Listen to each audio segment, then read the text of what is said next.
Olá, bem-vindas e bem-vindos, um bom dia a todos. Eu sou Denise Barbosa e estamos aqui mais uma vez do estúdio da McKinsey em São Paulo para mais um McKinsey Talks. McKinsey Talks já se consolidou como espaço para conversas com os maiores experts do mundo sobre temas relevantes para a agenda de negócios. E hoje nós vamos falar sobre ecossistemas como estratégias de centralidade no cliente, o caso da Vitality. Vou conversar agora, vou apresentar quem está comigo neste painel. Estamos recebendo o Jonathan Broomberg, que é CEO da Vitality Health. Hi, how are you, Jonathan? Hi, good to be with you. I'm very well, thank you. Thank you. Também está conosco por Zoom Ulrike Deetjen, que é sócia da McKinsey em Stuttgart. Hi, Ulrike, how are you? Hey, all well. Great to be with you virtually today. Good, great to be with you.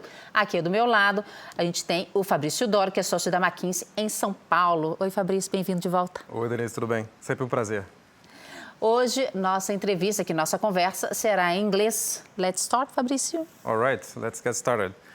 So thank you, Ulrike, thank you, Jonathan, for joining virtually to the conversation. I'll kickstart the discussion today talking about the context of ecosystems and why they're important and what are ecosystems to start with. So they are interconnected services based on user needs that fulfill a lot of those needs in the same service or all together as an integrated experience. They are becoming increasingly more important because there is a lot of value behind them. And they start individually in each vertical with specific customer needs around health, around education, around housing, transportation, so on and so forth. And now in our study, we identified at least 140 billion euros in value in ecosystems around the world.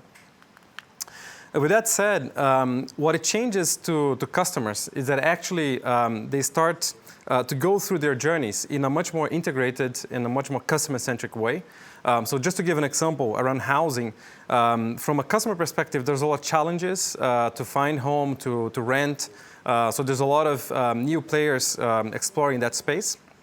And there's solutions such as sensor-driven smart homes, comparison platforms, location-based services, so on and so forth, right?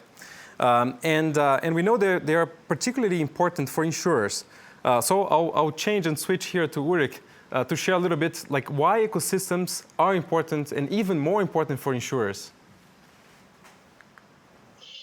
Yeah, often the discussion is around who's actually close to the customer in order to know what the customer is doing in order to really shape the customer's lives. But if we look at the reality, then of course insurers don't have a lot of touch points today.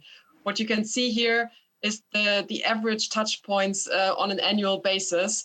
And while players like Google, Amazon have like various thousands of touch points, insurers usually have only a couple of touch points every year, less in life insurance, a bit more in health insurance, but still quite challenging to be close to the customer. Now, when you look at players like Vitality that we're going to hear a lot about today, then that looks quite different.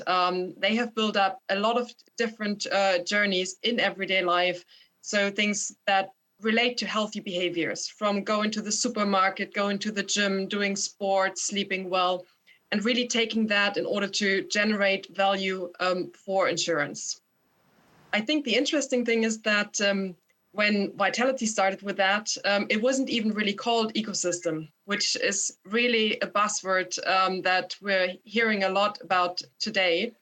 But at the same time, I think now in these days, ecosystems have really transcended from this buzzword into something that adds real value to insurers.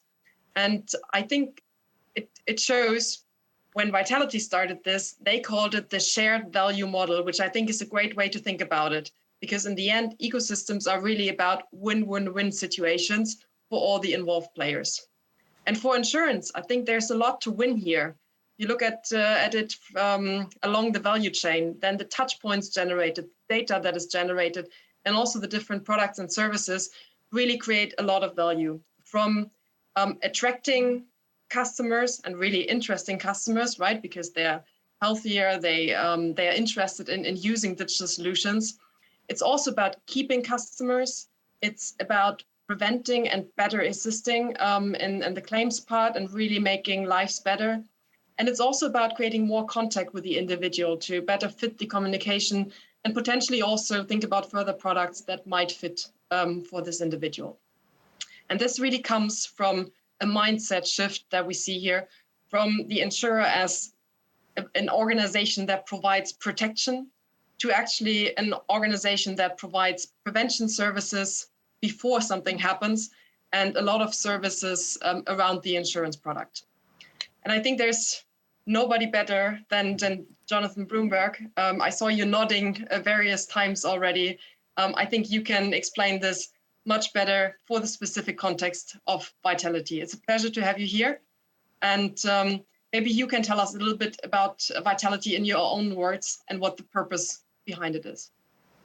Thanks, Ulrike, and thanks very much for inviting me to talk to you guys today. It's a pleasure to be with you. So as you said, we started the Vitality program almost 30 years ago in South Africa with a particular insight, which is that most insurers around the world think about the insurance risk as static. So for life insurance or health insurance, you get a premium and, it pretty much stays the same. Maybe it changes every couple of years. What we started to realize is that we could engage with our customers, help them understand their health better, reward them for changing the way they behaved. And that if you could do that, you can actually bend the risk curve, the insurance risk curve. You could change the real nature of risk. And if you could do that sustainably, you liberate a huge additional surplus in the insurance pool. And that created this idea of shared value, because we then, as we started to see this manifest, we asked ourselves, look, we could keep all the extra value as profit. But it became very clear to us that a way to make the business more sustainable is to share that value with the other stakeholders. First and foremost, our customers. And how do you share value with the customers? You give them lower premiums. You give them enhanced benefits in their insurance protection. And you give them greater rewards for looking after their health. And of course, you share some of the value with the shareholders. And by the way, in health insurance ecosystems, Ulrike, we share some of the value with the providers. So there's an overlap between shared value insurance and what many people call value-based care in healthcare. Because there you want to reward a doctor or a hospital for delivering better outcomes to your health insurance clients. So that model all fits together, and that's really the heart of Vitality. As I say, we've been doing it for 3 decades. We are now in 31 countries around the world, with well over 20 million clients engaging with Vitality in different ways. I can obviously give you more detail, but I'll stop now and hand back to you. Super. And I want to follow up the point you mentioned on the customer behavior and the rewards. I think there's something so special about this win-win-win, right? The shared value. And that's how it makes the whole thing work, right? It goes around. It's almost like the flywheel of the system in a way. And what we realized through research we've been doing in the last few years is that it's shifting the balance towards from transactional benefits towards emotional and social rewards to customers. And I know that Vitality has been working a lot on identifying what are the rewards that really move and change behavior and really kind of deeper into behavior science. So just want to try to understand a little bit more, like, how does it work? Like, how do you identify, how do you try and test new ideas, and how it works, this changing behavior? Right. Thanks, Fabricio. Yes, I mean, as I say, it's been 30 years of experimentation, and we learn as we go along. I think let me share a few of the lessons we've learned in the last few years. The first is that people respond to rewards on different cycles. So people enjoy frequent rewards, And by definition, those are likely to be smaller. So whereas if you go back 5 or 10 years, we were offering rewards on an annual basis, much lower premiums, a certain number of very cheap airline tickets a year, movie tickets.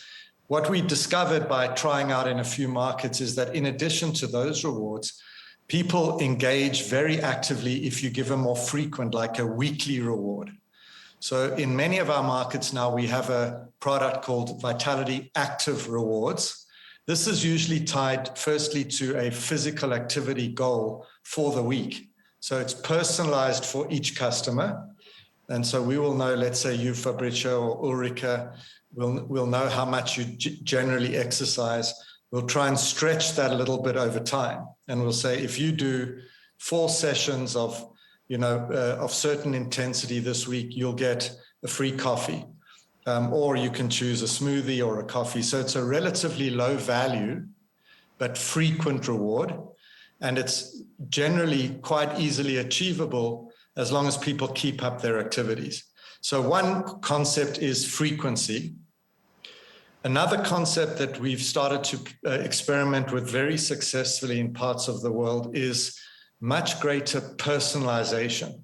So moving from one size fits all, it's a rewards program for the whole customer base, now to a program where we would, using algorithms and all the data we have, the program would look different for Ulrike than it would look for you, Fabricio.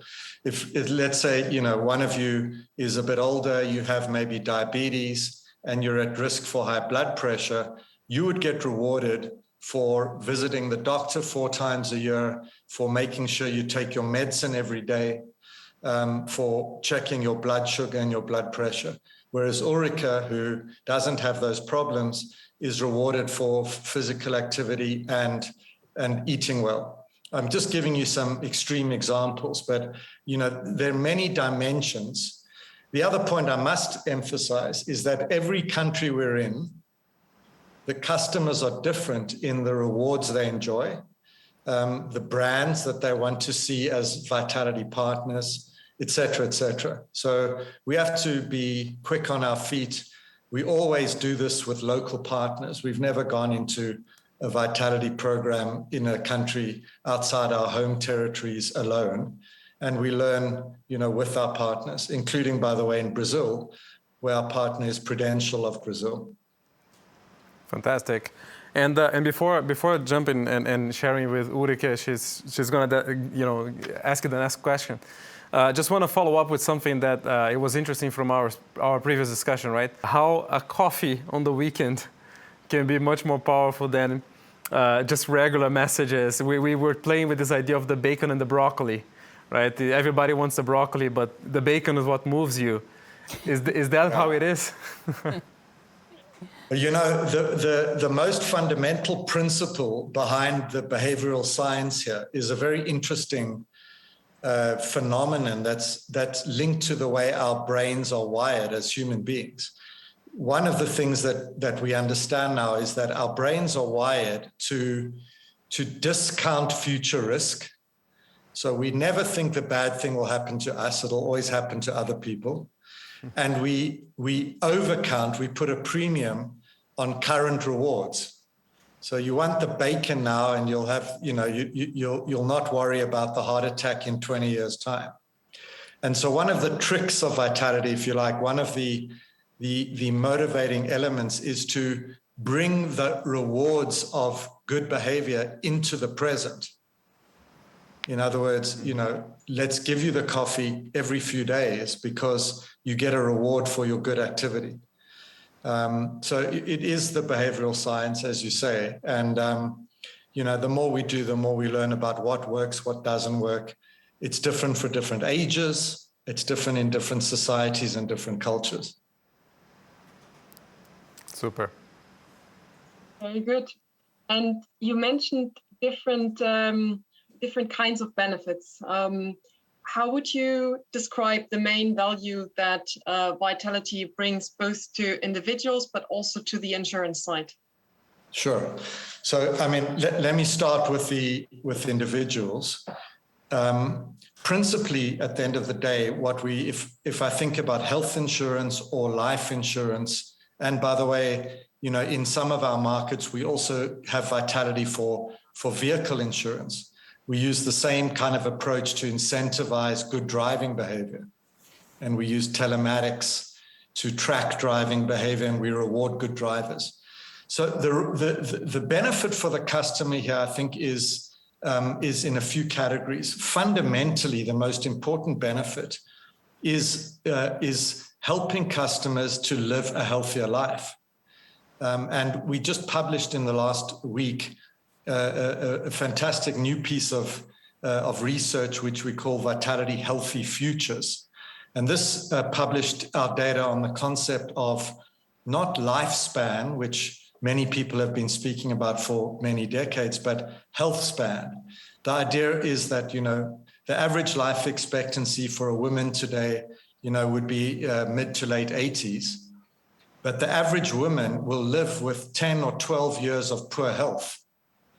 And the question is, can we stretch the time when you live in good health and shorten the time before the end of your life when you live in poor health? So the deepest benefit for customers is that they live a healthier life and a longer life in good health.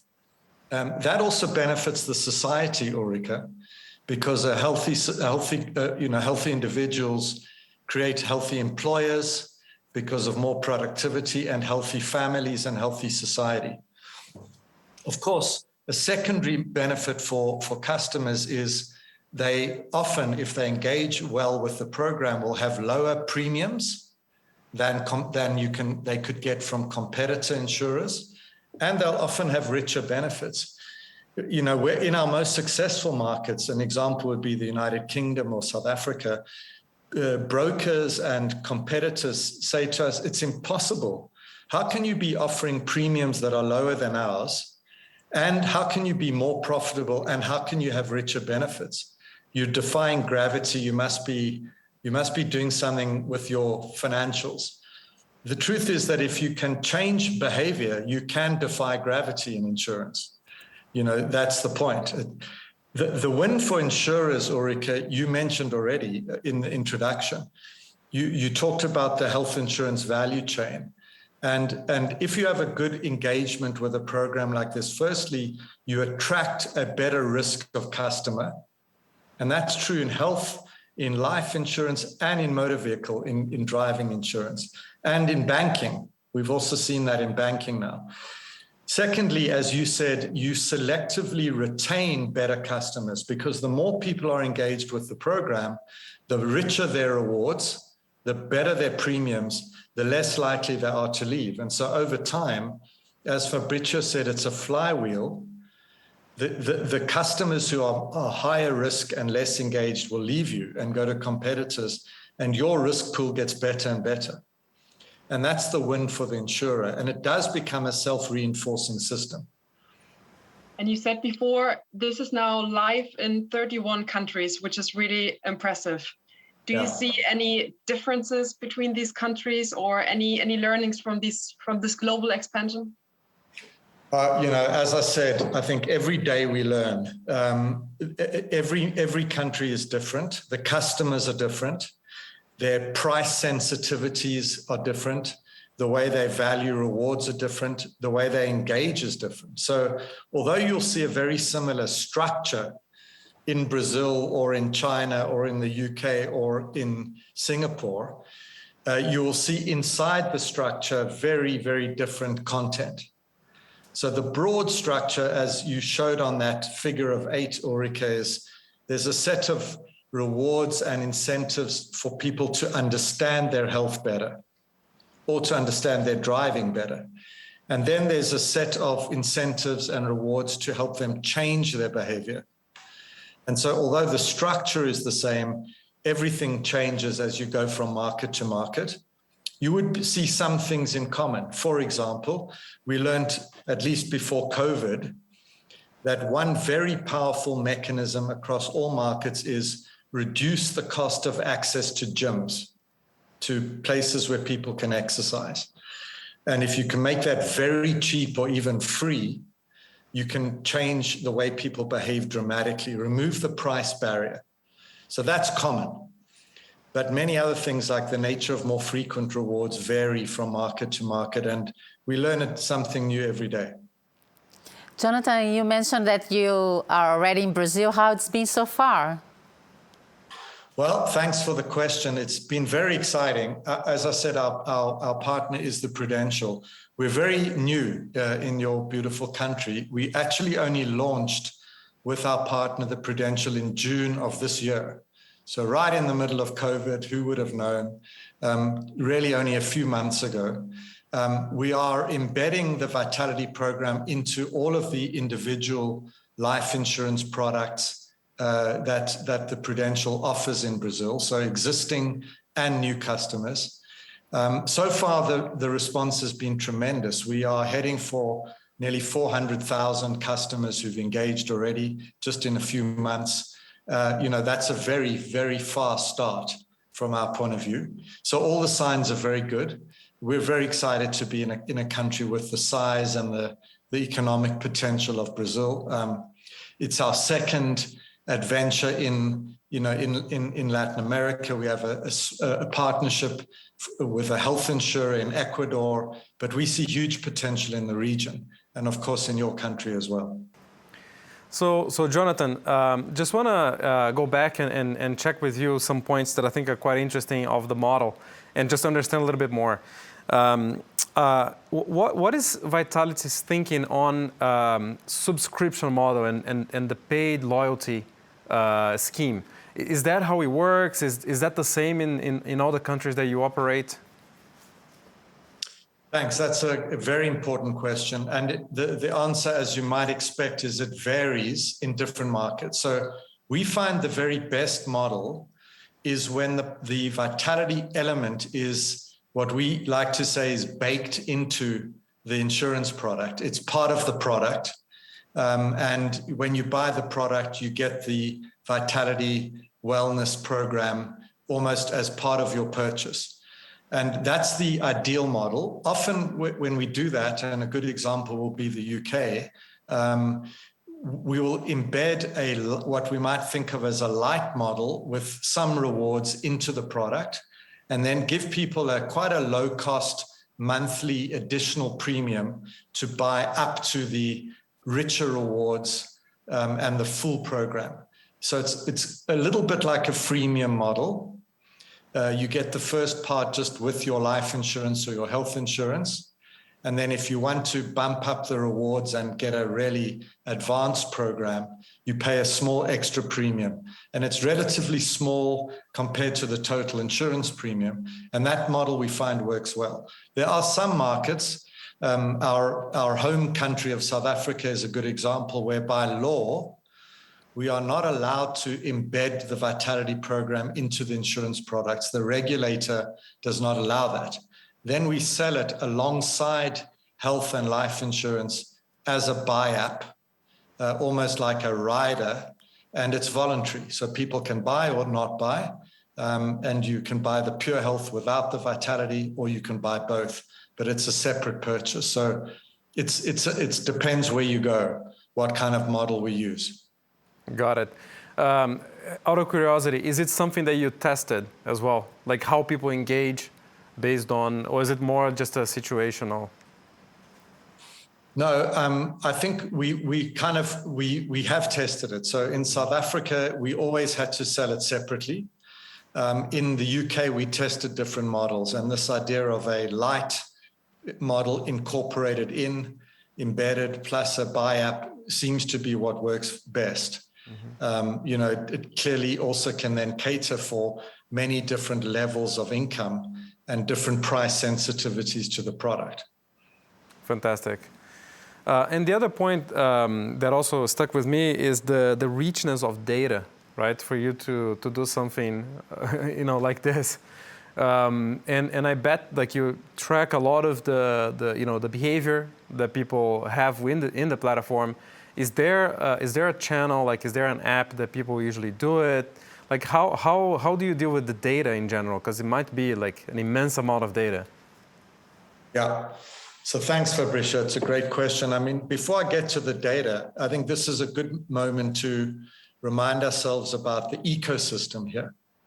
And what's been so exciting for us in recent years is as digital tools have flourished, and every person can afford, almost every person, a wearable fitness device. And, you have various other health monitors like blood pressure, blood sugar, and all of these things, becoming very affordable. We suddenly have access to a huge amount of rich biometric data. So whereas if you go back 5 or 10 years, we had claims data if you were an insurance client, and then once a year, we would encourage you and reward you for doing what we called a vitality health check. So you would visit a network provider like a pharmacy or a physician, and we would do some blood tests and some fitness assessments. So that was once a year. Now picture this, I wear an Apple Watch, but many people wear Garmin or Fitbit, and we are collecting literally billions of data points every month from millions of customers on heart rate during exercise. Because we have credit card products in some countries, we know exactly what food people are buying. Is it healthy or unhealthy food? So we have insurance claims data and a huge amount of biometric data. And we spend an enormous effort curating that data, building algorithms, analyzing it, and then using it to improve the program. So one of the big directions, Fabricio, of improvement is more accurate prediction of future illness. So we have an algorithm now in operation in South Africa, which will predict very accurately the risk that a customer will develop diabetes at least 3 years in advance. Okay, it's very accurate. And what we now do is we reach out to that person and we say, look, this is what the data suggests. Would you enroll in a program? It won't cost you anything more. In fact, you'll get more rewards, but we can help you avoid this diabetes. And, that's one example. There are many, many others. So the data is a hugely valuable asset that comes out of the ecosystem and can be used, again, Ulrike, for win-win-win, right? Better pricing, better products, better health for the customer. It's really a very powerful product of the ecosystem. And what we've done in our Vitality technology, and maybe we can talk more about that, is create a tech platform that can connect to every single possible source of data. So whatever fitness device you use, we can connect with very easily. It doesn't link to only one type of watch or one kind of wearable device. So let me stop there, Fabricio. That would have been my next question, by the way. I mean, many insurers actually know about the vision and have good plans for what they want to do, but really struggle to put this into reality. Yeah. How did you go about both the technology setup, but also the organizational aspect and the people behind that? Yeah, look, Ulrike, I think, it's easy to have 2020 vision when you're looking backwards. And so, a lot of where we are now, I think, is, if you like, the luck or the product of decades of incremental innovation. So I think today, when I look at big global insurers who are trying to build an ecosystem from scratch, I get heart palpitations because this is a very tough thing to do. It's very expensive and it's very complicated.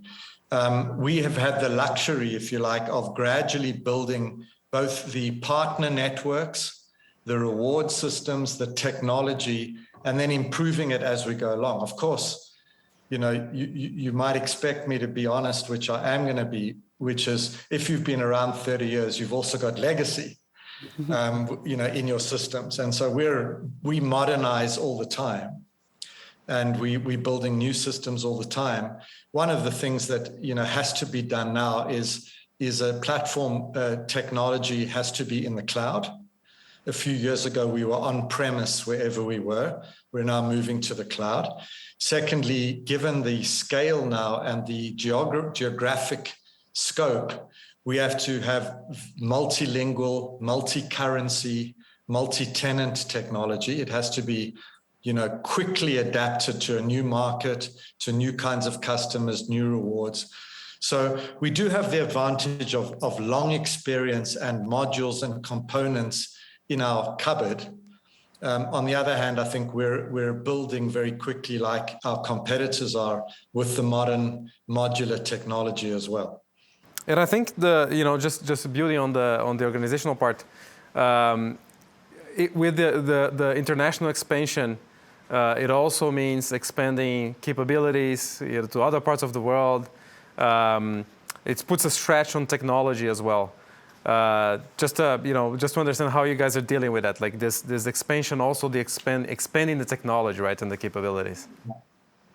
Now, look, it's a very good question, and to be very honest, that is one of the big challenges, because building and sustaining a global scale technology platform and that has to operate in all these different countries, in different languages, etc. The companies that get that right globally are Microsoft with Teams, Zoom, and by the way, those are very simple platforms compared to Vitality. Because Teams is Teams if we're in Brazil or Stuttgart or Johannesburg or Sao Paulo. It's Teams, right? And maybe the only difference is the language. But our Vitality program is different in all those countries. So it's a big challenge. We're learning how to do it. We work very closely with partners. McKinsey is an important advisor to us often along the way.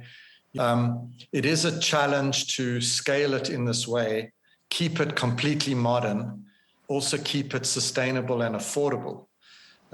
So I won't lie to you. I think that is one of the big challenges that any organization operating at global scale with an ecosystem platform has to understand and has to get right. And it's not simple. Okay, wonderful. So thank you very much, Jonathan, Ulrike, Fabricio, for the conversation. It was amazing, very interesting. Muito obrigada também a você de casa que passou os últimos minutos com a gente. Eu convido você a visitar o McKinseyTalks.com. Lá tem nossa agenda completa, os episódios anteriores. E nos próximos dias esse episódio também vai estar disponível lá. E para quem gosta de áudio, de podcast, todo o nosso material também está disponível no Spotify. Muito obrigada, um beijo, bom fim de semana e se cuide. Tchau, tchau.